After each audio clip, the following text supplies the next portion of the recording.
about body cameras, I always say something is better than nothing. But when it comes to is this going to solve all of our problems, no. I'm not saying that we shouldn't have them, but I really don't think they're going to solve our problems, and this is why. Like Sahida mentioned, that does not mean accountability.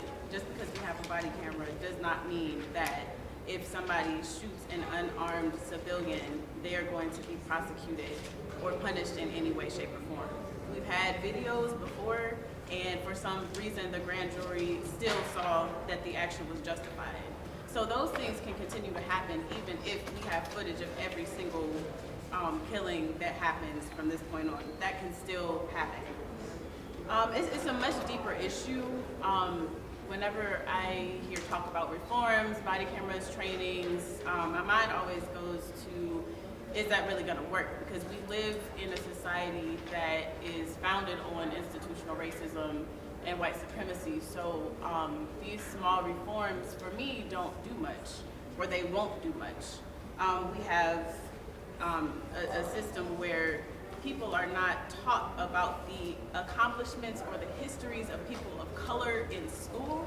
That's a very quiet and subtle message, but when you put that on a larger scale, it implicitly tells people that people of color do not matter. They don't have a place in our history textbook, so they don't have a place in our society. They simply don't matter. We have an extremely segregated system, extremely segregated housing. There are some places that are more diverse than others, but for the most part, we still have extreme segregation in this country.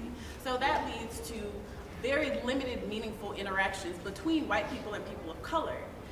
On the flip side of that, we have a media system that shows African Americans and other people of color as criminals, as savages.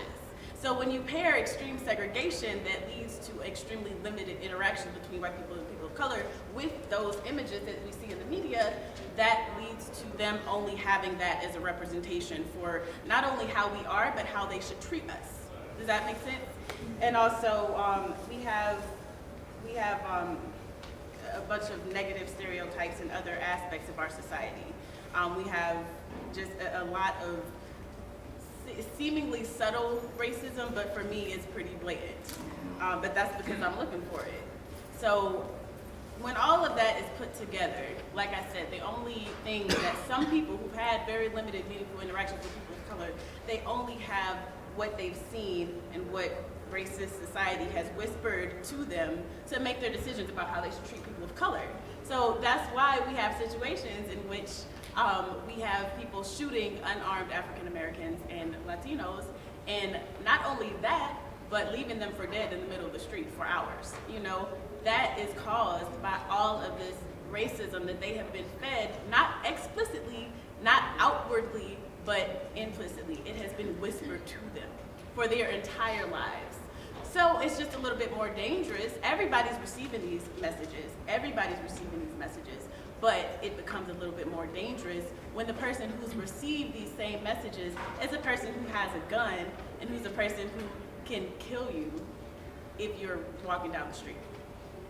So all of those factors have caused people, not only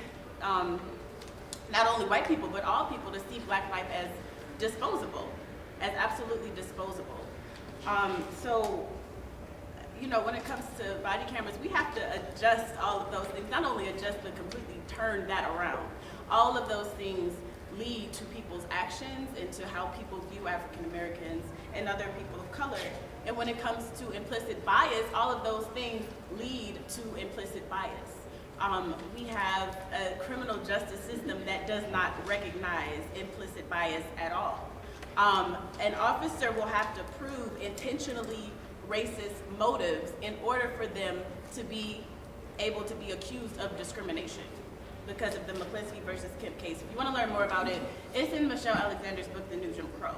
But unless somebody proves intentionally racist motives, in other words, unless an officer was to say, I shot this unarmed Black person because they were Black, or because I'm racist, they're off the hook. They're completely off the hook. So we have a criminal justice system that has completely failed to acknowledge the fact that implicit bias exists at all. So even if we do have these videos, you can't claim discrimination because of that factor. So, like I said at the very beginning, when it comes to body cameras, something is better than nothing, but I really don't think that any of these small surface level reforms are really going to cut to the center of the issue that we have, because we are living in a nation that was founded on colonialism, genocide, white supremacy, institutional racism, capitalism, and extreme oppression for everybody who is not at the top of the social ladder. Thank you. Okay.